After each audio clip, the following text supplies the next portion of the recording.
Welcome to the Herbal Hour. I'm your host, Stephen Horne, and our special guest today is naturopathic Dr. Kimberly Balas. Welcome, Kim. Thank you. And our topic is iodine. We're going to talk about the iodine solution, why iodine is an important key to both restoring and maintaining your health.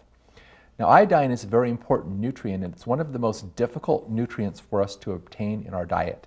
It's a rare element in the earth. Out of the 144 elements on the periodic table, it ranks as number 62nd in prevalence, and it's found primarily in seawater and foods that come from the sea. So inward land-based people who are living inland have a harder time getting iodine in their diets, whereas people who live near the sea and eat a lot of seafood get a lot more, of course, there's also the mercury in modern sea stuff, so it's kind of a trade-off, but iodine is a difficult nutrient to obtain. Most people, when they think of iodine, think only of iodine in terms of the thyroid gland, but iodine has some other important therapeutic properties. So why don't you tell them a little bit about some of the other properties of iodine, Kim? Okay, we have a lot of therapeutic actions of iodine. It's anti-cancerous, it's antibacterial, it's anti-parasitic, antiviral, it's a mucolytic agent, and it is a nutritive. So basically it means that no fungus, bacterial, viral component can live in an iodine-rich environment. What does mucolytic mean for those who are... It helps to repair mucous membrane linings. And helps the body expel the excess mucus. Mucus that's been released. Yeah, so it's not just the thyroid that needs iodine. In fact, every cell of our body needs iodine. It's true that the highest concentration of iodine is in the thyroid gland, but there are other organs that have very high levels of iodine. And the next most important concentration of iodine is found in breast tissue. It's also in salivary glands and the gastric mucosa, in the ciliary body of the eye, in cerebral spinal fluid in the brain, it's in our skin, it's in prostate, uterus, reproductive tissue. So iodine is needed by every cell of our body, not just by the thyroid gland. Right. What does iodine do in the body, Kim?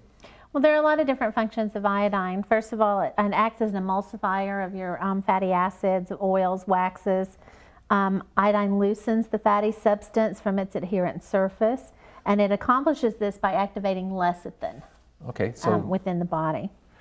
And so iodine then, of course, is needed for the body then to be able to process fats, right? It's needed for fat processing. And without iodine, the body can't process fats correctly at all, can it? Right, and when the body can't process fats correctly, then you also have the problem that you're not transporting hormones efficiently either, because they bond with those glycerols or those fatty waxes in order to transport and deliver hormones. So it has an interrelationship there with your hormone transport and delivery as well because of the fats. Great. So that's why some of the diseases that are associated with iodine include not only thyroid disorders, but breast, prostate, and uterine cancer, fibrocystic breast disease, and increased risk of infections and parasites, because iodine also functions in the body as a natural antimicrobial agent to help protect infection. In fact, didn't you say that no microorganism can live in an iodine-rich environment? Right. Yeah. Of course, what's interesting is iodine is on the same group in the periodic table of elements, the same column, which means it has similar chemical properties with stuff that we use as disinfectants. These are called halogens, and they include compounds like fluorides, chlorides, and bromides. And the problem is that because these elements, like the fluorine and the chlorine and the bromine, are all in the same column of the periodic table of elements, when they get into our body, they tend to displace iodine. So tell us a little about why that's such a critical problem in our society, Kim, about the iodine disruptors. Well, iodine weighs less, so these are heavier elements, so they displace the iodine out of solution because it's a lighter element in weight factor. This creates not having iodine taken up in the cells that we need, not making it available not only just for the thyroid, because that is the first demand on it, but not making it available for breast tissue, not making it available for any of the sex gland functions. So then we become iodine deficient in every cell in the body because it gets bumped out of solution by these other halogens. Yeah, what are some of the other things that disrupt iodine in the body? Mercury is another big one, which we're learning about, not only mercury fillings in the teeth, but we're also learning, the thimerosal and a lot of the vaccines and the flu shots and things, how that really is an iodine disruptor. Aspirin and other salicylates, steroids, and another one is your unfermented soy. So your fermented soy products. Oh, so all the vegetarians who are eating all the soy products are also having some iodine disruption in terms of absorption. And most vegetarians do need to supplement with iodine. Okay. Well, we've got some more detailed information about the halogens here, and so why don't you tell us a little bit about some of the problems with these halogens that we've got and why it's creating such widespread iodine deficiency? Well, we'll go into, I think everybody's pretty much familiar with where you get chlorine and fluoride from, but we will go into some of those. The big one I want to start with is the bromine, because it's kind of the one that we don't know as much about. It is a toxic substance, and it actually has no therapeutic or nutritional value. It does interfere with the iodine utilization in the thyroid and other areas, because it blocks how the body can store iodine in breast tissue, the prostate, all of the other body parts that we've talked about with the cells and everything, of how it disrupts that. Bromine has been an agent that's been around for a while, and they started replacing a lot of iodine, especially in baked good products. They started replacing iodine with bromine. And you can actually tell when you have a little bit of a bromine toxicity, your nails almost like get a little yellow coloring. The sclera in the eye gets a little bit of a yellow coloring to it, almost like you almost look a little jaundiced, but you're not. It's just like bromine toxicity, and people, you will see the skin, the palms of the hands get that, like when you have too much beta carotene, sometimes that yellowing. It's not as orange as the beta carotene indicators, but it's more yellow. It's more yellow, so you could have the appearance almost of like jaundice with a bromine overload. Also, there are some studies that show what bromine does in the body. And there was an animal study that shows that bromine can adversely affect the accumulation of iodine in the thyroid and the skin. That the ingestion of bromine has been shown to cause hypothyroidism in animals because it displaces that iodine. And then when there is already an iodine deficient present, the toxicity of bromine is accelerated in the body. So that's some of those outward symptoms that you would get, maybe with the yellow looking skin, the yellow nails, even the yellow in the sclera. You're going to see some of that toxicity when you have somebody that already has an iodine deficiency. Okay, and then tell us a little bit more about the bromine. There are more studies. There actually have been shown that there's the amount of bromine found in the human breast milk has increased tenfold over the last decade. Wow, so that means we're getting a lot more exposure to this There's chemical more exposure. substance. And again, they started putting in baked products. It's in a lot of things labeled. We'll get into how to look for some of that on the labels. But this was from the EPA study in 2003. So it's a fairly current evaluation of tenfold in the breast milk. The cholesterol binds to bromine, so it doesn't compete with iodine. So what have we been doing lately? Everybody's on a cholesterol lowering agent. So if you're low in cholesterol, then how do you bind the bromine? There's in not other words, enough the body there. raises the cholesterol in order to bind the bromine to keep it from damaging tissues. But when we're Exactly. lowering the cholesterol, we're increasing the tissue exposure to bromine. Anytime we're lowering cholesterol artificially, we're increasing our toxicity exposure, because the cholesterol elevates for a reason to save our life. So that's how your cholesterol values, you can monitor thyroid function through that, which we'll go into as well. Okay. But when you lower the cholesterol with the statin drugs, the bromine builds up this toxicity in the body, and the body can't handle it. It can't fight it off. Okay. Well, where are we getting this bromine from? Well, a lot of things that you see if you have a pool or a hot tub, a lot of the antibacterial agents are the bromine. Like I said, in the 1970s, they started adding bromine into the baked goods and taking iodine out. It's also a fumigant for agriculture. They spray it on fruits and vegetables for termites and other pests. They do put it in beverages. Some really? More well-known beverages that they would put it in. Some of the Gatorades have it. Some of the Mountain Dew, some of your sodas have the bromine in there. And then also certain drugs or medications will have it in there. In 1981, there was a study that 6.3 million pounds of bromide was sprayed in California. And this is primarily like a pesticide, termite Primarily agent? like as a pesticide for fruits and vegetables, a fungicide. Okay, but then according to what you have here is in 1991 is 18.7 million. So Yes. over a 10-year period, It tripled. They tripled the amount of bromide being Right. introduced in the environment. Right, because it's cheap. It's Right. really cheap to use. Yeah. Well, and then a little bit about the bromine in food. So, Well, bromine's added to soft drinks.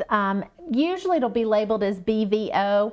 It stands for brominated vegetable oil. So they get really tricky with the acronyms. So you spend a lot of time at the store reading labels sometimes. that's right. Mountain Dew's one, we talked about that AMP energy drink. Some of the other energy drinks, I'm sure, I haven't researched all of them, but I've heard that it's in quite a few of the high energy drinks. Okay. And again, like we said, some of the Gatorade products, it's listed in there, but it's listed under BVO.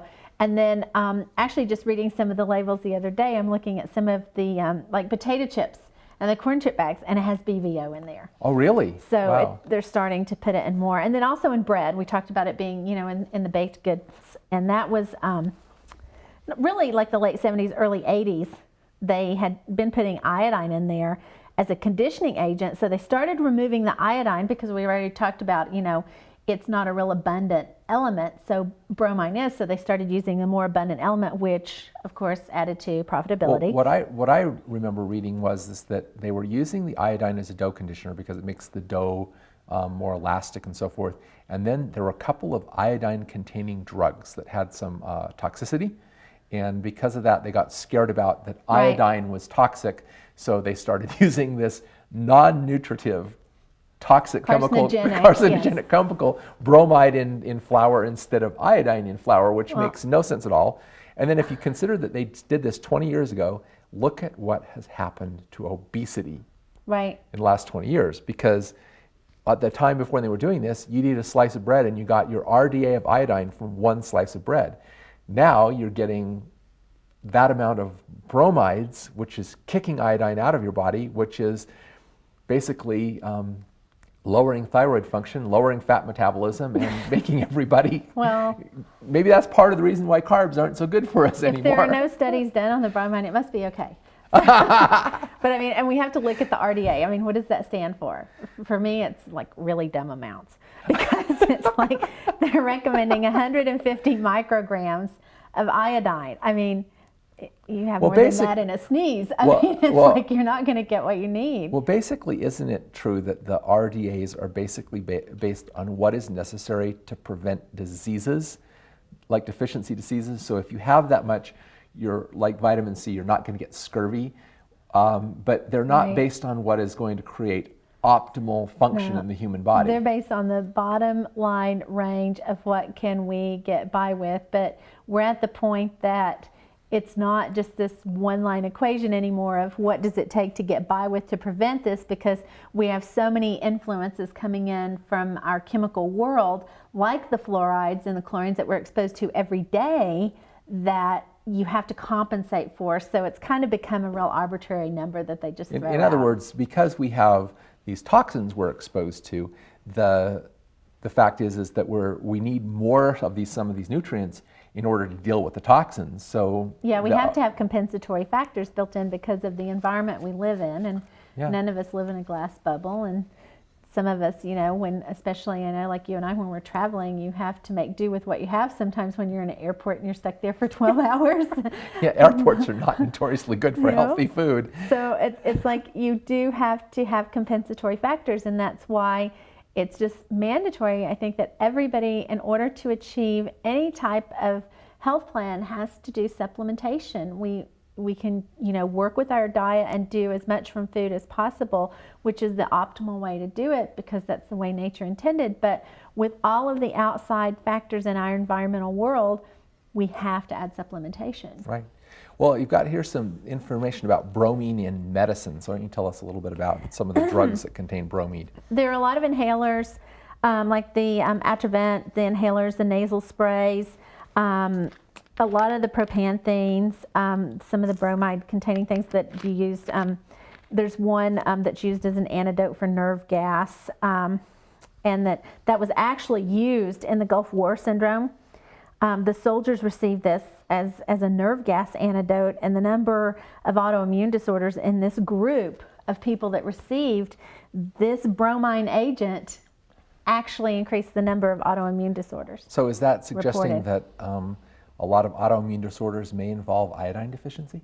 Right, and that's what I'm finding. I mean, I looked for a lot of studies to really support that, and I found very little supporting. This was one study that I found on this Gulf War issue with the autoimmune disorders reported, the Gulf War syndrome, and I could not find a lot. I just started scratching the surface with it, and there just wasn't a lot there. But I believe in the people that I see, and just in my clinical practice, and talking to other clinical practitioners and classes and things, of looking at autoimmune disorders and adding the iodine in, we're getting results. Getting better results because you're Right, making up so for the iodine pain's being deficiency. eliminated, the flaccidity in the muscles, a lot of things going on has improved just by adding extra iodine to their diet and to their supplementation. So tell everybody what we need to do to avoid bromine and how to reduce it in our body.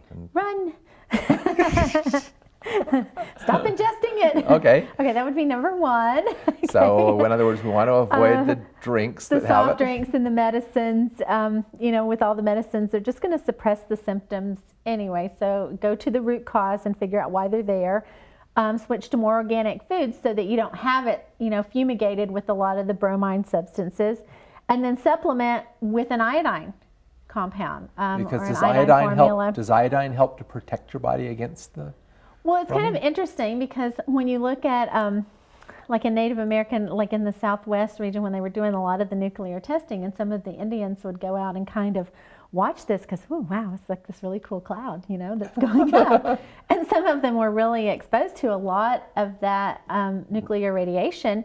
And the ones that were doing more iodine in their diet and more iodine like through teas that they were drinking, some of them were like the chaparral and the tea and everything, did not develop thyroid cancer. Where the ones that weren't doing that actually showed up with the highest rate of thyroid cancer. Because that's one of the big things of nuclear radiation, isn't it? That you have the radioactive iodine that gets created and it goes and destroys the thyroid gland. Well, and the only reason it can destroy the thyroid gland is because the body's so iodine deficient. So if your body was saturated with iodine and you drank the irradiated iodine, it's not going to take it up because it already has the iodine it needs. So the only reason it takes it in to destroy the thyroid gland is because it was so iodine deficient. So it's like, I'm going to take iodine wherever I can get it, and it happened to be, oops, it's got a radioactive molecule attached to it. I remember taking a civil defense class, and one of the things that they, this was way back when there was all the nuclear scare and the bomb shelters and all that sort of thing. And one of the things that they had in the civil defense kits was iodine tablets, because if you took iodine tablets, it would help protect your thyroid against getting cancer from... Well, potassium iodide does protect against nuclear radiation. That's great. That's a good thing to know. And that's like, it was the big thing that was like, I don't know, I remember like with the Y2K thing, with all the stuff selling on the internet and stuff, it's like, oh, get potassium iodide for any of this. But actually, even if we didn't have the Y2K stuff, it'd be a great idea for people to get that anyway. Right. Because it's going to be protective. Well, let's talk about fluorine and fluorides, because they're also a halogen and going to disrupt that. Right. Fluoride's a big one. It's actually, there's evidence that fluorine is an essential nutrient based on some animal studies, but there's no deficiency symptoms have ever been observed. So how do we know? So it's like, again, the absence of a report must make it okay. Right. So, then there's a small amount of naturally occurring fluorine that can be in some foods, but once it's compounded into fluoride, it's toxic. So yeah, because what they're doing is it's not... just like there's chlorine in foods in the form of organic salts. There's like, I understand, a little fluorine in green tea. Right. But the fluoride that they put in water supplies is a byproduct of, isn't it aluminum? It's an aluminum byproduct. And it's like stannous fluoride, and it's a toxic compound. It's not a nutritional substance at all. Yeah, well, you have different forms. You have different forms of fluoride, fluorine, just like chromium. There are some chromiums that they use to clean rust off the pipes in the industrial industry, and it's like we wouldn't really want to take that, right? Because it's toxic. So there are forms of natural substances that are made toxic, and fluorine going into fluoride happens to be one of those. And we have all of the fluoride in the toothpaste. All of the studies that the American Dental Association showing, with fluorosis, the mottling, pitting, and dulling of teeth is a fluoride toxicity, actually. Increased bone cancer has been shown from high amounts of fluoride toxicity.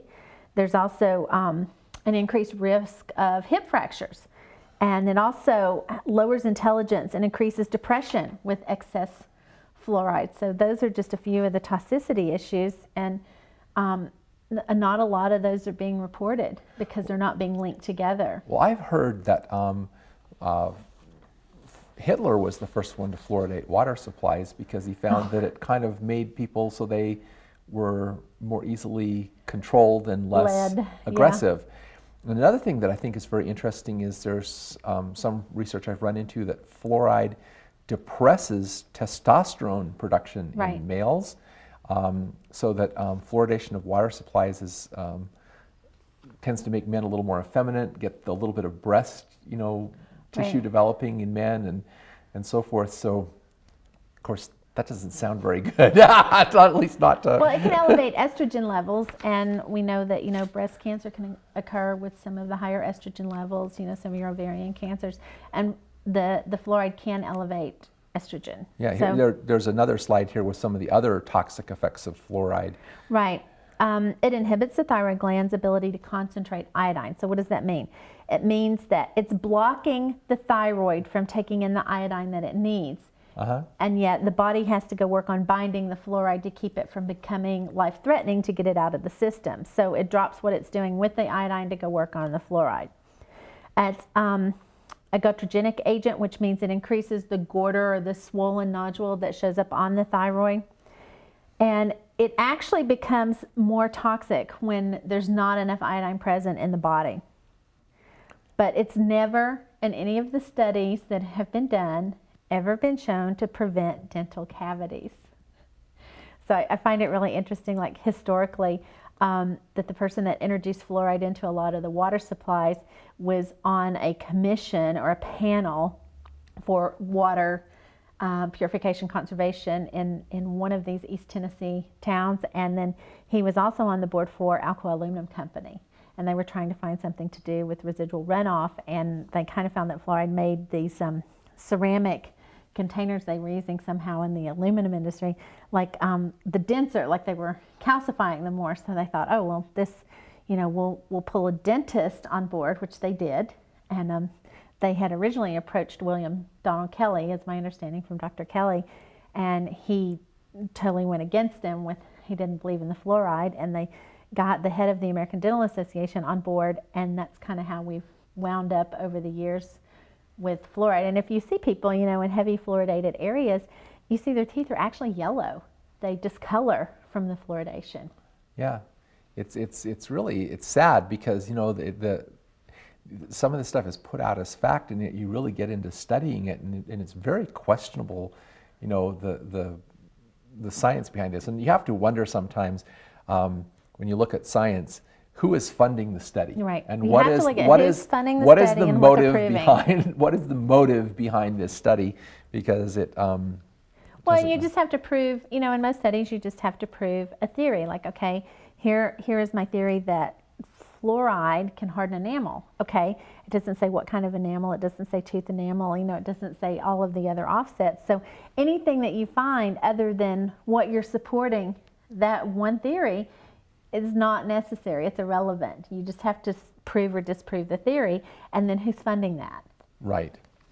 And also there's fluoride in medications too, right? Yeah, there's a lot of fluoride in, well, one of the big ones is Prozac. I thought that was interesting, and Paxil.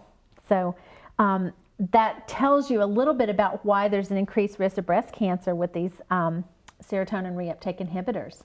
Because again, the breast tissue needs iodine. The breast tissue needs the iodine if the thyroid's not getting enough iodine, and then because the Prozac and the Paxil contains the fluoride, it bumps the iodine out of solution. You see the big loop going on here. Right. Also, there's another drug called Basal. There's the Propulsid, which is for stomach ulcers.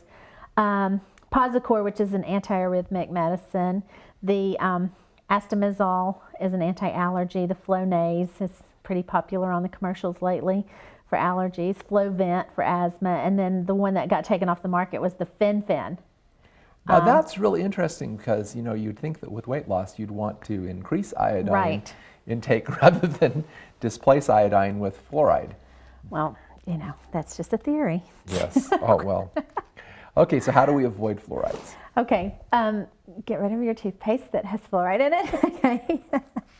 Avoid all fluoride treatments at the dentist. I do not let my daughter have any fluoride treatments at the dentist. I didn't let my kids have it either.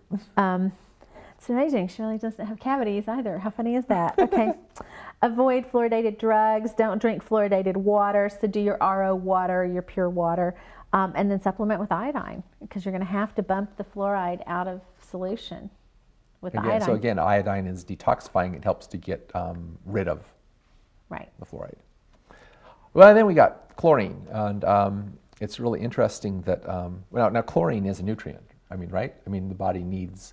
Body does need trace amounts of chlorine, and you can find that in certain because things. it's in the form of sodium chloride and Right. potassium chloride and salts that are found in the body. So there's a certain amount of chlorine in the body. There's a certain amount of electrolyte activity that you need that is activated by a chloride.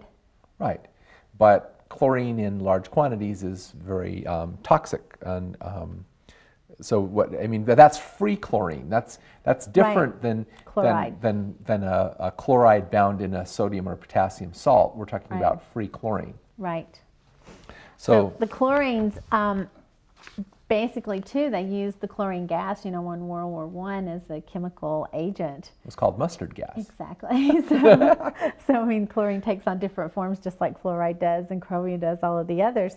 But it was also, it's a nutrient, and it's like 100 grams in the average person can be used as a nutrient. It's also is the oxidized form of chloride, and that becomes toxic. So that's the one that we're looking at, is the toxic form of the chloride. So this is used as a disinfectant and a whitener mostly, because you see chlorine bleach, the things that bleach the teeth, a lot of your things that you use for household cleaning products that have the chlorine in them. This actually is a byproduct of dioxin, which is one of the most carcinogenic agents known to man. Wow. So we're looking at a pretty heavy-duty chemical here. It's also linked to birth defects, cancer, reproductive disorders, including stillbirths, and then also breakdown of the immune system. So we're back to some of the autoimmune stuff here, where the immune system turns on itself. Wow. Hey, and I did some interesting study when I was looking into water quality in the 80s with the introduction of the Nature Spring RO unit. And I read the EPA studies talking about how when you chlorinate water supplies and it mixes with organic matter, like for example, here in Utah, a lot of the water comes in mountain streams that are then collected and purified, but there's leaves in the fall that are in that streams, and so there's organic matter. And when the chlorine mixes with that organic matter, it forms trihalomethanes and chloroform and other carcinogenic agents. And the EPA studies I was reading said, ideally, these substances are so toxic that there should be none of it in our water supply, but this is impossible to achieve at this time. Because of course the reason why it's impossible to achieve is because they're putting the chlorine in the water to disinfect it. I also read Joseph Price's Coronaries, Cholesterol, and Chlorine, and Dr. Price was a medical doctor who was looking for the reason why the hardening of the arteries was virtually unknown prior to the 1920s. And at that point, all of a sudden you had this huge rise in hardening the arteries, and like you said, in the Korean War, they were finding young men in their 18, 19, these 18, 19, 20-year-olds who had severe hardening the arteries. It was like they were 60 years old. And he says the common factor he finally realized was chlorine. They were like heavily chlorinating water for the soldiers and stuff. And so he did some studies, and he demonstrated that chlorine caused the fats to become gummy, so they would adhere to the lining of the arteries. And so chlorine has increased the coronary heart disease worldwide. It's forming carcinogenic compounds. And so obviously it helps with the delivery of water to your tap, but once it gets to your house, you need to remove the chlorine before you drink it and bathe in it and so forth. And another side note on that is one of the holistic vets that I work with, finds that there are more cases of heartworms in dogs that are drinking chlorinated water. So don't forget about giving your pets, your Nature Spring water as well. Great. So here's an interesting little fact that you have about sucralose. Tell us about that. Sucralose, well, it's better known as Splenda probably, contains more chlorine per molecule than sugar. So in other words, sucralose is chlorinated sugar. It is. And then we can also look at iodized table salt, because you see all the studies, all you have to do is add more salt because it has iodine in it.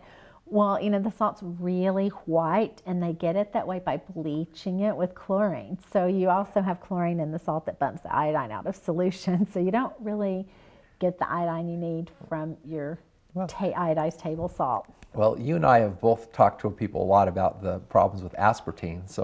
And obviously the problems with aspartame have reached the point that they're starting to gradually pull it off the market and replace it with this Splenda or sucralose. But think about this, these people are taking this as a weight loss item, and since it's got all this chlorine in it, what is it going to do? It's going to lower their thyroid function, lower their ability to metabolize fats, and of course that's going to make them gain weight. So that's why I actually read that a lot of people have lose weight when they quit drinking diet sodas and just start drinking regular sodas. Well, the body does know what to do with sugar, even though the sugar is chlorinated too. It does know what to do with it, but it's like when you look at sucralose and it has more chlorine than actual sugar molecules in it, then you're looking at toxicity factors again. So what does the body do in order to save your life, to store toxins, excess toxins? What does it do? It manufactures more fat cells. So that's kind of the whole theory that you're trying to get rid of. So how do we avoid chlorine? The first thing I would do is get a water purifier on your house. The Nature Spring one, carbon filters for your home and your shower. I know Warren Clow carries a lot of those. I've bought a lot of shower filters and home filters from him. And I think you can contact Treolite to get his number to order those. Don't use sucralose, okay? Pass up on the little yellow packet, okay? And then supplement with iodine. Yeah, I think one of the other things that you need to know is that because of the problems with chlorine, and because that is gradually becoming more well known, a lot of communities now have switched to using bromides to purify water. Right, which is like 6 and 1/2 dozen and okay, of the other. and it's like when I got my spa, they're pushing instead of the chlorine to use the bromide. I tried using bromide in my spa, and man, it made my skin itch and whatever. It is an irritant. And I actually found that the chlorine was less irritating than the bromine. And of course, what I really found eventually was that you could use colloidal silver and enzymes and other things. But your essential oils. Yeah, there are ways of treating water. And what I don't understand is, since iodine has the same disinfectant properties as chlorine and bromide, why we aren't using like iodine in spas? I mean, wouldn't it make sense because the one study showed, how toxic it could be. Oh, right. Yeah, so, well, anyway, we, of course, have no discussion of iodine is going to be complete without talking about the thyroid gland. And the thyroid gland sits right under the voice box, wraps around the trachea or the throat where we swallow food. And it's a very important gland there at the base of our neck that regulates metabolism. In other words, it actually regulates the I think of it as the gas pedal on our metabolic engine, of revving up our motor or slowing it down and giving us, the ability to actually burn fat and stay warm and utilize fats throughout the body. So the thyroid increases our basic metabolic rate by increasing the rate of protein, fat, and carbohydrate metabolism. So it revs up the rate at which we burn food. And this will decrease abnormal cholesterol, triglycerides, and phospholipids in the body because it helps increase the energy production that's burning up these substances in our body. Thyroxine, which is the thyroid hormone, also stimulates carbohydrate storage.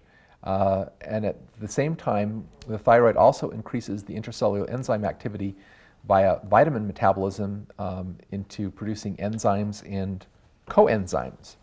The thyroid is also responsible for the conversion of the inorganic or the isolated food nutrients that are sent into the liver into organic bound compounds that the body can use. And the active site of thyroxine is the iodine molecule that is in that hormone. So that's where it does its work, is through iodine. Right, and there's some tests that you can look at chemically. You know, you get one thyroid test done by the doctor, and it's like, okay, well, it's within range, so you must be okay, and that's not necessarily true, because none of those are standalone tests. So we kind of have to look at a grouping of those. The TSH factor being high can indicate a lower functioning thyroid, but you also need to look at your T4 levels with the thyroxine, and if those go low and the TSH is high, okay, you're starting to get more of a pattern there. But also, just like you talked about with how it helps with the fat emulsification and how the thyroid is part of that metabolic rate there with the fats, then if you see cholesterol elevating, and by elevating we mean like above 250, and if it starts getting higher than that, you also have that pattern to look at in conjunction with the TSH and being high and the T4 being low. Then you also look at total protein being low. And then you also look at your lactic acid, or your LDH could be abnormally low or high either way. And that's kind of your pattern blood-wise to see what's truly going on with the metabolic process with the thyroid. Otherwise, it's not a standalone test to just look at one little thyroid number. In other words, you have to look at all these other factors that are influenced by the thyroid to really determine what's going on. And I think we're going to, in a little bit, look at why that's important, because thyroid function is a little more complicated than just thyroxine. I mean, there's a whole bunch of factors going into how the thyroid works in conjunction with other organs.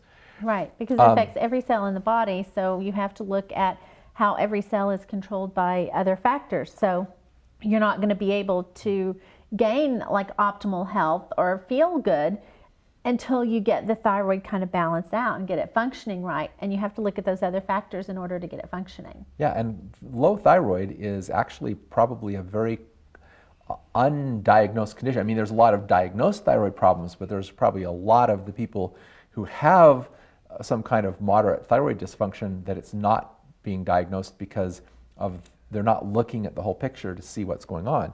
So, right, and because you can't just look at the one test. So, you know, when you're looking at one test and you're saying, okay, well, your thyroid's within normal range, you know, you look at people that had their gallbladder removed, okay? They're not processing fats very well anymore. And those fats or those glycerols binding with some of the iodine and the thyroxine conversion and stuff, then they're going to be compromised thyroid-wise as well. Wow.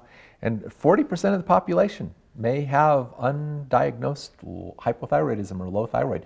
That's a huge percentage of people whose thyroid may not be functioning properly, and they may be having symptoms, and yet they go to the doctor, and the doctor doesn't say, well, this is a thyroid problem. Well, it's based on test ranges that aren't really as accurate anymore too, you know, and it's probably one of the most misdiagnosed or you know, missed diagnosis of anything going on with people's health. What are some of the other organs that would be affected if the thyroid isn't working properly? Sinus congestion, sinus infection, your lungs, some even to the point of asthma, kidney dysfunction of either excessive urination because the body's trying to flush the toxins out, the lymphatic system, and especially with the spleen, having that damp, congested spleen, like in Chinese medicine, it's called damp spleen, and all of the like excess sweating, some things like that, but yet having a very cold constitution internally, like your extremities feeling cold, but yet getting kind of overheated or excess sweating. So it's kind of like that cold, clammy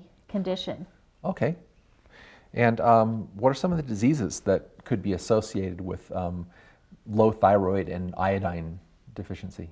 Well, a lot of your, you know, your bacterial, fungal, your viral stuff that we talked about, but allergies, arthritis, your cancer, usually always see candida or the excess yeast stuff present when there's an iodine deficiency. Chronic fatigue, your coronary artery disease, the cystic breast with the lumps in the breast, cystic ovaries, so a lot of your endometriosis can be from iodine insufficiency. Diabetes is another one because of the metabolic rate of the carbohydrates being controlled by the thyroid and the thyroid not having enough iodine. Gout, your hypertension, hypotension, infertility.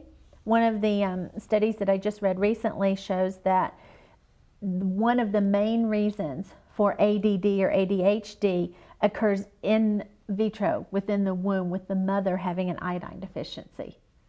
That's interesting because with a huge growth there is in attention deficit disorder, and if you think that large percentage of the population is iodine deficient, then they're starting off iodine deficient in the womb. They're starting off iodine deficient. So, and even mental disorders, a lot of emotional cases that I work with as part of a total healing, you know, mind, body, spirit, and you're looking at some of the emotional distress going on, I've gotten just like 30 to 40% improvement just by adding iodine into their program. So I think that we could really reduce a lot of the Paxil and the Prozac stuff, which again had the fluoride that flushes out the iodine, but you can reduce a lot of that, I think, just by adding iodine. And even like multiple sclerosis, again, we're talking about the autoimmune disorders, obesity, because of the lack of the metabolism there with the thyroid, PMS, and psoriasis. And that's linked, most of your psoriasis cases are linked to the liver, and we're talking about how the glycerols get combusted and how iodine needs to be present for that. In other words, liver function depends on thyroid function and vice versa. They're very interrelated. Yeah, because the liver processes fats, but it can't process fats correctly without iodine and without the thyroid hormone. Exactly, and then the iodine gets converted to potassium iodine in the liver, and that's not happening. So you lose a lot of your protective factor in that antiviral, antifungal, antibacterial state. Right. So tell us a little bit about how the thyroid helps the body handle toxins.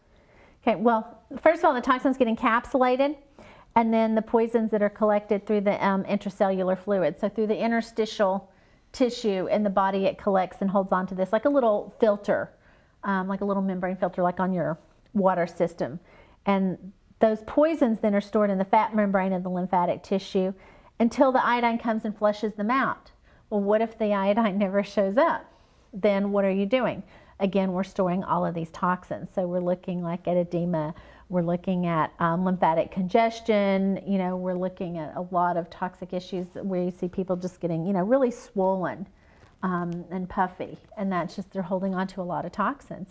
Well, I think it's very interesting that the lymphatic system, which is like I think of it like your sewage drainage system in your body, that collects debris from the intracellular spaces and carries it through the lymph nodes and so forth, that it winds up dumping back into the bloodstream right by the thyroid gland. It's right at the subclavial artery. Yeah, where the thyroid is also secreting the thyroxine with the iodine, and it's just like, you know, chlorinating the water supply, because iodine is a disinfectant. So as that goes into the bloodstream right there, it would be like disinfecting the entire lymphatic fluid that's being carried back into the bloodstream. Right, it's not in your big toe, it's right at the subclavial artery, right by the thyroid. So, I mean, the body was designed that way for a reason. Yeah. So tell us also a little bit about how iodine is working in the lungs here. Well, it's pretty much a similar way by allowing, it allows the CO2 to be transported out of the body, and it brings the O2 in. And there are a lot of enzymatic processes that are associated with carbon dioxide, and a lot of digestive enzymes are associated with how carbon dioxide is released from the body as a gas. So again, if you've got toxins coming in, it's depleting enzymes because they have to bind. Are you telling me that iodine deficiency can affect respiration and digestion? Exactly. So. Oh my! Oh well, you know, see, that's something that you wouldn't think of. And it also affects hormones, doesn't it? It affects hormones. Again, we're back to the fat transport. It regulates the production of hormones and the antibodies, the hormone antibodies, by storing fats and getting them ready for oxidation to form the active hormones and antibodies. And a lot of this can happen through the liver, but it's in conjunction with how the liver and the thyroid relate to each other, what's being converted. And we're going to go into that a little bit with the thyroid-related hormones here. Okay. Yeah, well, let's look at a little bit about how the thyroid hormones work. Starts up in the hypothalamus, where the hypothalamus produces the thyroid-releasing hormone, abbreviated TRH, which then travels through a discrete channel to the pituitary gland, where it activates the pituitary and causes the pituitary to create TSH, which is the thyroid-stimulating hormone. And then the thyroid-stimulating hormone is released into the bloodstream, where it's picked up at receptor sites in the thyroid, and that stimulates the thyroid to produce both thyroxine, which is T4, and another form of the hormone, which is T3. Now, normally the thyroid is producing about 3 to 4 parts T4 and to 1 part of T3. And the T4 is the storage form of the hormone. And it's an inactive form of the hormone, and it circulates in the blood so that there's thyroxine ready for when the body needs it. But the body has to convert it to T3, which is the active form, in order for it to stimulate metabolism. And the difference is that there's 4 iodine molecules in the T4, and it takes off part of it to make a 3 iodine molecule form called the T3. And most of the conversion from T4 to T3 takes place in the liver, although there are other cells that can make this conversion, which shows that there's an important relationship between the liver function and the thyroid function. In fact, just thinking that adding the thyroxine or a synthetic form of the thyroxine, which is what most thyroid drugs are, is they're synthetic forms of T4, is going to solve thyroid problems, is you kind of diluting yourself. Go back to that chart that we saw before. There's several places where we can have problems with the thyroid. I mean, one, if the pituitary is not functioning properly, it's not going to be signaling the thyroid gland and stimulating the thyroid gland in order to get the thyroid producing the hormone. And even if you're taking like a drug medication that's giving you T4, if there are problems with your liver and it's not functioning properly, it's not going to get it converted to T3. And so even though you have adequate amounts of T4, which is going back into a feedback loop, if you go back to that chart again, there's a feedback loop from T4 going back, telling the hypothalamus, okay, we don't need to make any more TRH. So if you've got plenty of thyroxine circulating in your blood, your body doesn't think it needs to make any more, and yet it may not be getting converted to T3. And so you have what's called functional hypothyroidism. Your blood levels are showing normal. You look good on a test. But you're still showing symptoms of low thyroid. You have all your numbers look great. Your chemistry's in balance, and your doctor tells you that you're wonderful and gives you Prozac and sends you home. So what are some of the things that interfere with the conversion of T4 to T3? Well, we have to look at how iodine binds with other minerals too. So deficiencies are not just iodine. It can be iron, selenium, zinc, your vitamin A, and then some of your Bs, your B2, B6, and B12. All of those can, if any of those are like out of solution or you don't have enough of those present, then you can have problems with how your T4 gets converted to T3. Also, there are medications.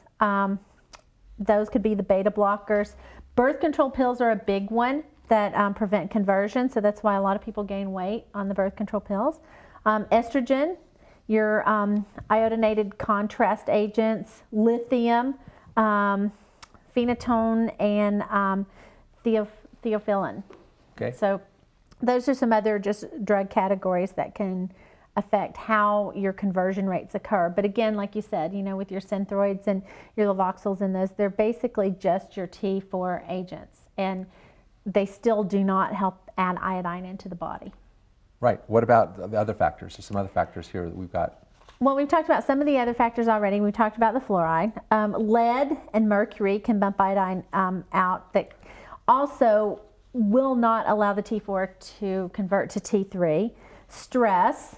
No, none of us have that. Oh, none of us have stress. Pesticides, and not just being exposed to pesticides that you're spraying on your lawn. I mean, that's one factor of it, but we have to look at the pesticides that are on our food. And just a natural aging process. You're going to have a harder time with congestion going on in the body of converting T4 to T3. Diabetes, surgeries, cigarette smoke, and this does mean secondhand smoke especially as well. Radiation, alcohol. Again, we list soy, and it is the unfermented soy here. In other words, tofu is okay, but all the soy milk that's just plain unfermented soy can inhibit this. Okay. Some of your cruciferous vegetables. That's why when they do thyroid protocols with people, especially in hyperthyroidism, they tell them to avoid cruciferous vegetables. Which is like broccoli, Brussels sprouts, cauliflower, cabbage, etc. But if you're converting with iodine present, and your liver is converting the way it should with the way it emulsifies the fats, then the cruciferous vegetables aren't going to be as a big mitigating factor. Sometimes people that are doing extended fasting too can have a problem converting the T4 to T3. And a low adrenal state. No, none of us have that either. So right. The adrenals play a very, very important role here with thyroid conversion. A growth hormone deficiency, alpha lipoic acid. By taking large amounts of alpha lipoic acid sometimes can block your T4 to T3 conversion. And then an iron overload state that's called hemochromatosis, which is a hereditary too much excess iron in the blood. Right. Wow, so there's a lot of things that can inhibit that.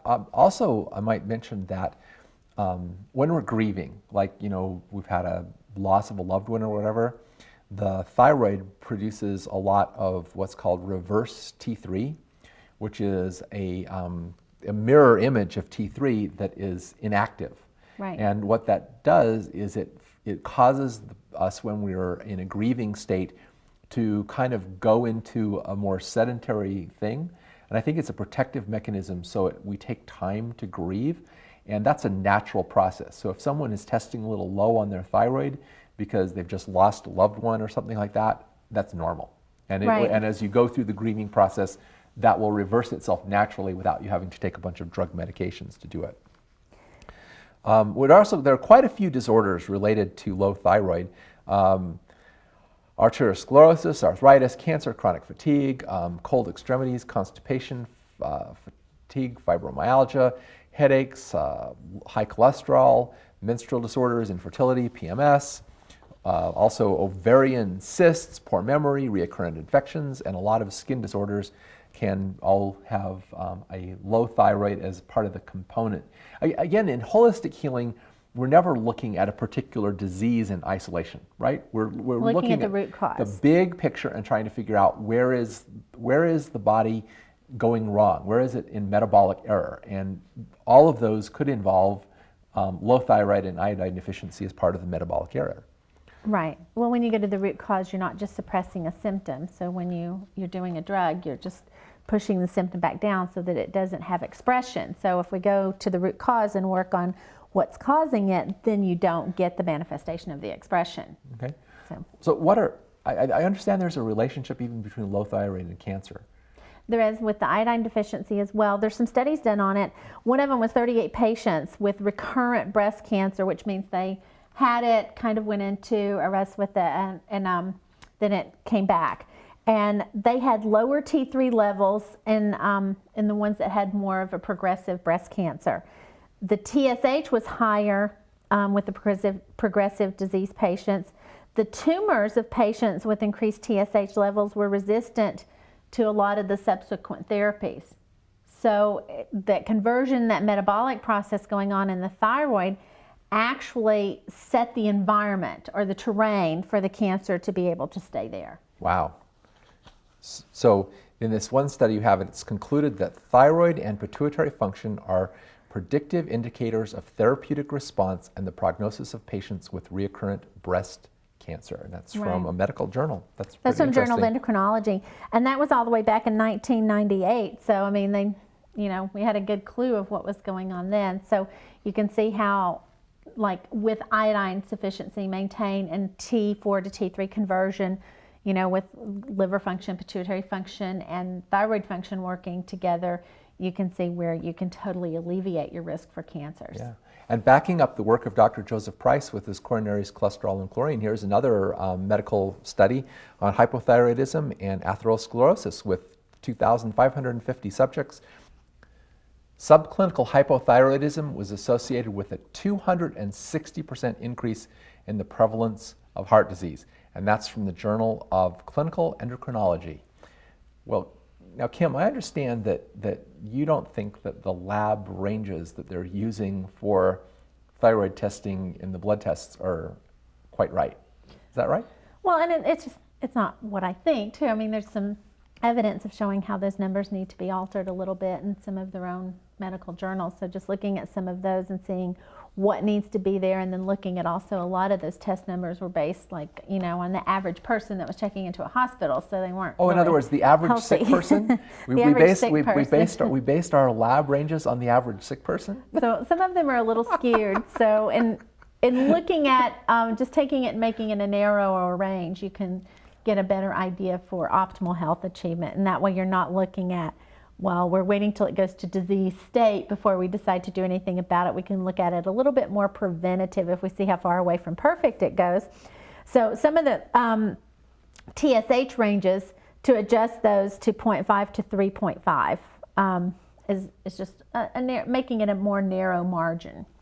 And then 40%, if you did that, 40% of Americans would have a thyroid issue.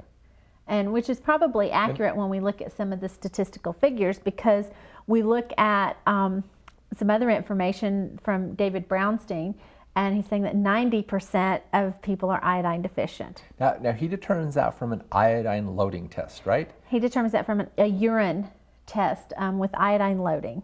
So you can still be in the lab ranges and have symptoms of the thyroid issues. But again, if we narrow those margins, it's going to give us a little bit better picture of what's really going on. And where you get into that, what we were talking about with functional hypothyroidism. So the blood tests aren't always right if you leave the ranges where they're supposed to be. So you want to just lower those margins a little bit. Okay. Tell us a little bit about the iodine urine test for testing for iodine deficiency. Okay, and you can order those iodine urine tests through us at Tree of Light. And basically it's a 24-hour urine collection, and you're seeing how much iodine is being excreted from the body after having taken iodine. Okay, you're going to take iodine the day before, then you're going to do a 24-hour urine collection, and it tells you how much iodine you're dumping. Well, if you have a sufficient amount of iodine in your system, your number should come out pretty high, that you're dumping this iodine that you just put in the day before. Isn't it like you should dump about 90% of the iodine? It should be higher than 90%. And what I'm finding, like with the people I've been sending for the urine test, the average has been about 23. Yeah, I remember reading in Dr. Brownstein's book that he says that the average of people who have thyroid problems is less than 17. Right, and mine actually came back around 17, so so that's why I'm doing iodine, and I feel so much better on it. But the average in other words, because iodine is a very water-soluble nutrient. Right. If you take a large dose and your tissues are already saturated with iodine, you'll flush it. Your body would already dump it. Now, so it also eliminates a lot of the iodine toxicity issues that are addressed because it is water soluble. Right. Well, now a lot of people have this thing that they can test for iodine deficiency by painting their skin with, the iodine that you get at the drugstore for thing and seeing how fast it absorbs. What do you think about that? That has some merit as far as what iodine the skin contains. But there's a little bit of a fallacy there, because it's not going to tell you how the organs and glands are functioning with iodine, and not specifically thyroid at all. So it does tell you, okay, what's the dermal layer holding on to with your iodine content, some tissue factors of iodine, but not glandular, because it won't penetrate that way. So that's not a real exact testing. I wouldn't recommend it. I would recommend doing more of the basal body temperature testing. So that requires using the thermometer, and it's basically, it tests the amount of energy that your body burns when you're at rest. So it's almost like your resting metabolic rate. And the basal metabolism is determined by hormones secreted from the thyroid and adrenal glands. So again, we've got that thyroid-adrenal relationship in there. So you're going to look at it because you're going to observe fluctuations of the basal body temperature over a period. I have them do 5 days, which is pretty standard. Okay. So the first thing you do is you use one of your standard like oral or rectal thermometers. Okay. And then you're going to shake down the thermometer the night before and place it on your nightstand. And then the first thing in the morning, before you get out of bed, before you even put your feet on the floor, put the thermometer under your arm for 10 minutes. And for women, this temperature should be taken starting the second day of menstruation. And the reason for this is because the temperature rise may occur around the time of ovulation. And which is opposite in the cycle. Opposite of the cycle, so you wouldn't get the exact results that you're looking for. They might be misleading. And then if you miss a day, it's okay, but be sure that you finish the testing before the end of the ovulation cycle. So if the average temperature for the 5 days is lower than 97.8, you take the 5 days, you write your temperature down every morning for 5 days, and if that averages out lower to 97.8, then you know that you probably have a low thyroid condition. And that's actually one of the most dependable tests for the thyroid function, isn't it? It is one of the more dependable tests because for thyroid function. it's actually telling you how well the whole thyroid hormone thing is working in the body. It's not just measuring, how much T4 or whatever you have in your body. It's not measuring like your chemical output or uptake, but it is measuring how your body metabolizes at rest. And that's where the temperature factor comes in. Very good. Now, there are also some physical signs that you can go by that would give you a clue that you've got low thyroid. So you want to tell us a little bit about some of those? You've got anemia, dry skin, edema, fatigue, the goiter or the swelling in the thyroid area, hair loss, which I see more and more and more with women now. Okay. Hypertension or hypotension, so it's your high and low blood pressures. Periorbital edema. Now, is that edema around the eyes? That's puffiness around the eyes. Puffiness around the eyes. Doesn't it sound cool when you say periorbital edema? Okay. Yeah, it's a little hard for the rest of us to understand, though. Okay. Poor eyebrow growth, and with this, you're going to see with your eyebrows, it will have like the regular eyebrow growth here, and you see like from the midway point out, it gets really thin or non-existent. So that's what you're looking for on eyebrow growth. Oh, okay. A puffy face, and just the swollen around the even the throat, the lymph area, the cheeks, and then sluggish reflexes. Okay. So sluggishness in general, I think, would apply to some of that. Right. Well, there are some specific thyroid disorders that we can look at. One of them, of course, is what we've been talking about, just hypothyroidism, which basically means low thyroid. But there's also this functional hypothyroidism, which is poor T4 to T3 conversion. And just like there can be cellular resistance to insulin, there can also be cellular resistance to thyroxine, right? Right.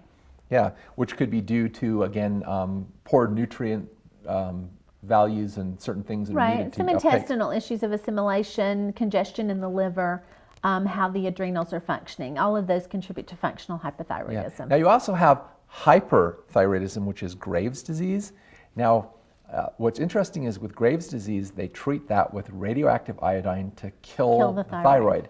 Now, but that, according to what you've said, suggests that the person was iodine deficient to begin with. And that's what David Brownstein mentions in his book, which we're going to give you as a reference at the end of this video. But it does, there are actually more like 3 types of the thyroidism, and there are people that appear, hyperthyroidism? Well, you have the hypo and then the hyperthyroidism, which tends to be the 2 types that are addressed medically. But when you look, there's actually another type of hypothyroidism that's not really addressed anywhere, but it's people that appear really thin, and they might have more like heart palpitations or indicators of hyperthyroidism, and even their TSH numbers might be low, which is hyper range, but they're actually in a hypo state, and it's this functional hypothyroidism is where they're not converting the T4 to T3. Even though they're having some outward symptoms of hyper, it is mainly an iodine deficiency that they need help with this conversion, with the iodine going to potassium iodide in the liver, decongesting the liver so that they can get that conversion from the T4 to T3. So it is a functional hypothyroidism, but they might even have outward signs or appearances of being hyper, like, with a thin body build, maybe signs of heart palpitations. So basically what we could say is someone with Graves' disease, before they go and take anything to like slow down their thyroid, they should probably just get tested for iodine deficiency. Exactly. Because sometimes upping the iodine, it means the thyroid is going to have enough iodine, so instead of running hyper trying to gather up all the iodine it can, it's going to it'll calm down. Calm down. And I mean, and the interesting thing too with synthetic medications, with your synthroids and generic forms of synthroids like your Levoxyl, they're giving the same drug to hypo or hyper. So basically, they're still just getting that T4 being put in, and then they're in this functional hypo state, which can have hyper indicators outwardly. They're still not converting it because they're still not getting what they need. So I really recommend doing thyroid glandulars, there with the iodine, and it puts us into 3 different states. So you're not able to just look at outward appearance and just one single number, like we talked about before with the TSH, of saying, oh, they're hyper or hypo, even though it's getting labeled as the Graves' disease. Right.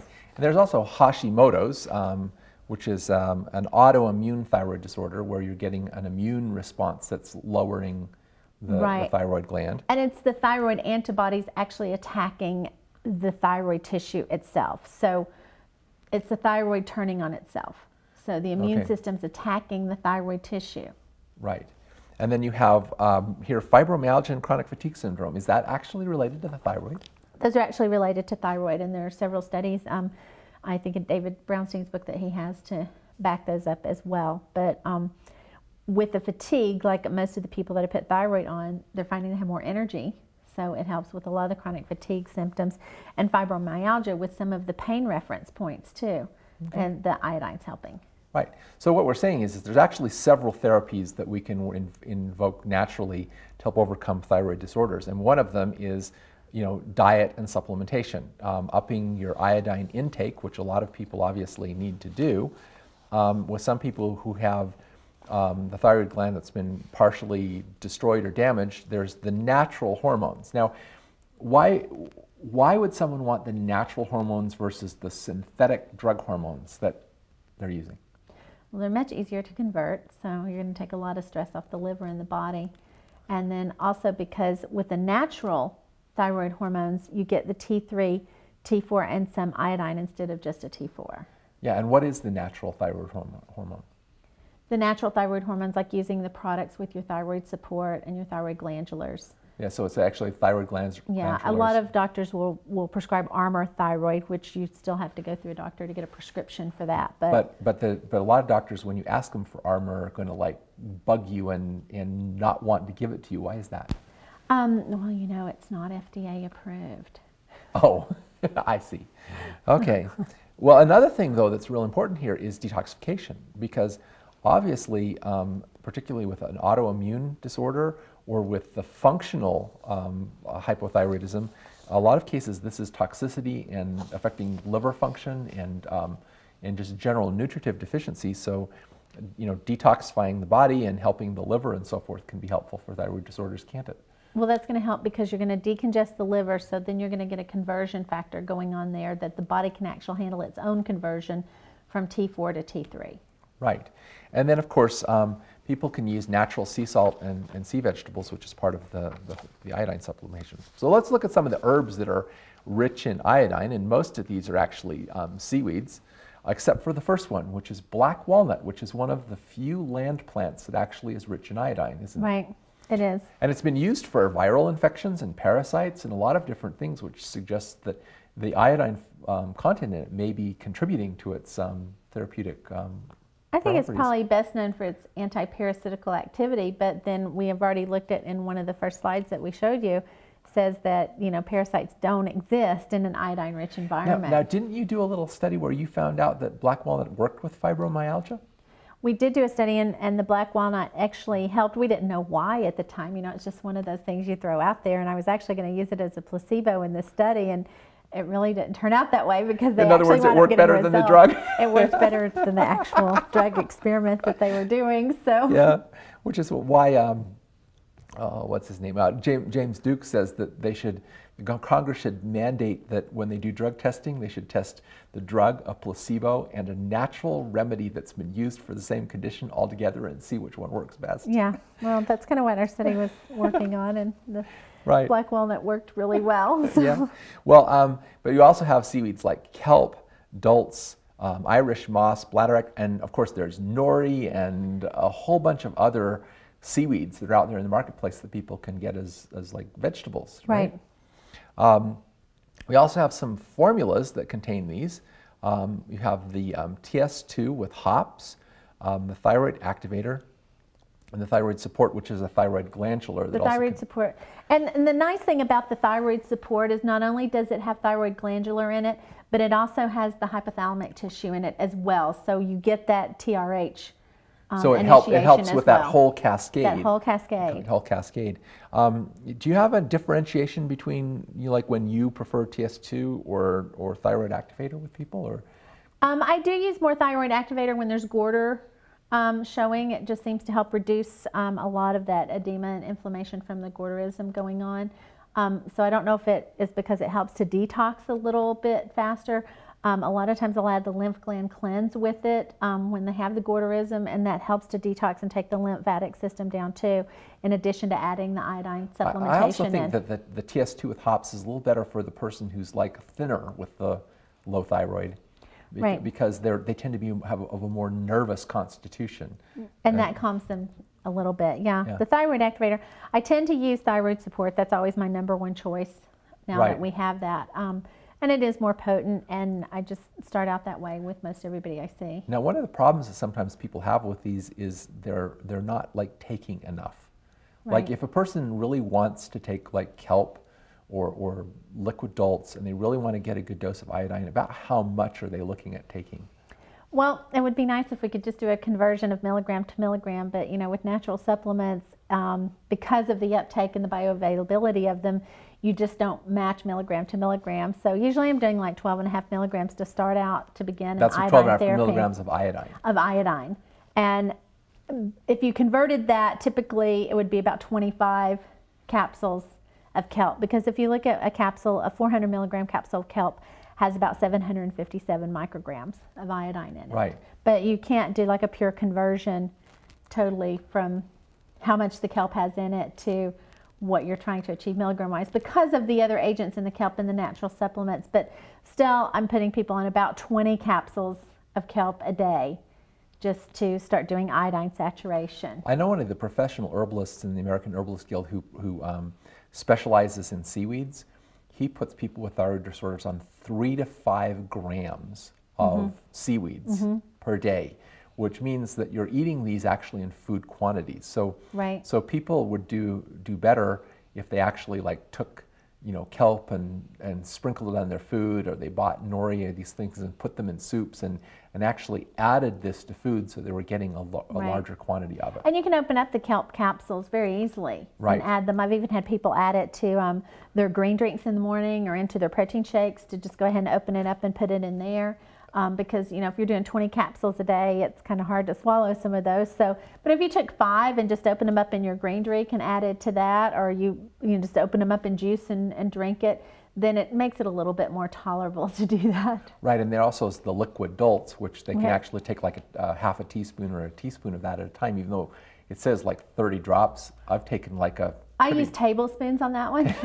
yes. So I start people with like 2 teaspoons and then go up to a tablespoon until eventually I'm getting them up to 5 tablespoons a day. But it is very important people understand that they need rather large quantities of this. And it's important to understand you need large quantities, but don't start out that way because the body has to adjust. You could get like anxiety type feelings or kind of heart palpitations, or a lot of people I find, especially in men, when they start taking too much iodine, get hot really quickly, and it's because the temperature's raising for the metabolic rate. So you start out slow and then you just keep increasing it. And I usually take a 9-month period of time to increase it that way. And it also can bring about healing crisis symptoms, because if you get exposed to bromides and fluorides and Right. stuff like that, it's going to start kicking them out of the system. It's going to help the body identify the irritant much faster. So once it identifies the irritant, the body's main thing is, okay, now you've got to flush the irritant. So some people have come back to me and said, well, my allergies are worse, my sinuses are really flaring up, and I haven't had sinus problems in years. Well, that's because they've been suppressed. So now Right. the body finally has enough energy to flush the irritant. So you might get a little bit of discomfort when you start doing iodine saturation. I've had some people that have had the runny noses and a lot of their sinus conditions come back. One person I had like an asthmatic condition almost come back, but it cleared up within 2 weeks. Right. After adding more iodine. And then some people will actually have the heart palpitations, and it's because you're increasing energy into the system. So the heart's finally able to take an oxygen and flush some CO2 And of course, out. the primary fuel for the heart is fats. So Right. So it's you're going to help increasing that. the delivery system. Now, for more serious problems, some people were actually going to need to go to an actual iodine supplement. And this Lugol solution, what used to be used for thyroid disorders, right? I mean, this was something that pharmacists compounded for people. Right. with- It's a liquid formula. And just be really, really brave because it tastes really bad. Okay. If people wanted that, where would they get it? You would have to go to a naturopath or a chiropractor, somebody that could write out like almost like a prescription for Right. it. It has to be from a licensed practitioner. Okay, and then there's also the Iodoral, which is a tablet form of It's the a same. small tablet form, and it's a 12.5 milligram content per tablet, and it's the same thing. You really 10% potassium iodide and Right. 5% iodine. right, And you why have do to you get a need both? prescription. Why do you need both? Because iodine has to be converted to potassium iodide so that you get your conversion factors going on in the body. And if you have congestion in the liver, you might not always convert the iodine. Now, sometimes when people have a hyperthyroid function, they also need something that's going to kind of calm it down. And there are a couple of herbs that will inhibit the TSH from stimulating the thyroid. That is, they contain substances that bind to the receptor sites in the thyroid for TSH and slow down the thyroid production of hormones. And these are bugleweed and lemon balm. Motherwort has a little effect that way, but it calms the heart rate. So if you start to get the heart palpitations with the thyroid problems, the motherwort will calm down the heart. Also, when you have a hyperthyroid situation, there's usually some kind of irritation or heat, and so we've both had very good results with IFC, which is a formula in larger quantities. How much do you use? I usually recommend 12 to 15 a day to really get results with hyperthyroidism. And that really calms down the heat in the body. And it's really what it's doing is it's clearing out the toxins, because a lot of this is the irritation from the toxins being released into the system. Also, nervous fatigue formula can help because there is a relationship between the thyroid and the adrenals. So in a lot of cases when the thyroid is hyper, it also means the adrenals are wiped out. And so nervous fatigue formula or adrenal support may be helpful with some thyroid problems. I never use the thyroid support without putting adrenal support with it. Now 7-keto is interesting because 7-keto enhances the conversion of T4 to T3, right? So it activates the T3 receptor sites so that they can actually acknowledge that there's something there for them to pick up. So it can be helpful in some cases of functional hypothyroidism. And the functional hypothyroidism, and then in some cases of hyperthyroidism too. Great. Well, of course, now if you'd like some additional information on this, we both learned a lot about this topic from Dr. Brownstein, and he has a book called Overcoming Thyroid Disorders, and he also has another one called Iodine, Why You Need It and Why You Can't Live Without It. And you can order these from his website, which is on the screen right now, or at Tree of Light Publishing. We're also going to be carrying the iodine book, if any of you are interested in reading more about the importance of iodine. And I want to really give David a lot of credit. Dr. Brownstein is in Michigan, and he has just done some amazing research on this and worked with a lot of the pioneers in this field on this and really collected their data and has carried that forward. So and he he's really been deserves brave a lot of credit. with stepping out and confronting some of the myths with this. So we appreciate you watching today, and we really hope that this is going to help you understand why iodine is so important, why so many people are deficient in it, and what you can do about it, and the wide variety of health problems that can be aided when you address iodine and thyroid function as part of the equation. So good health to all of you.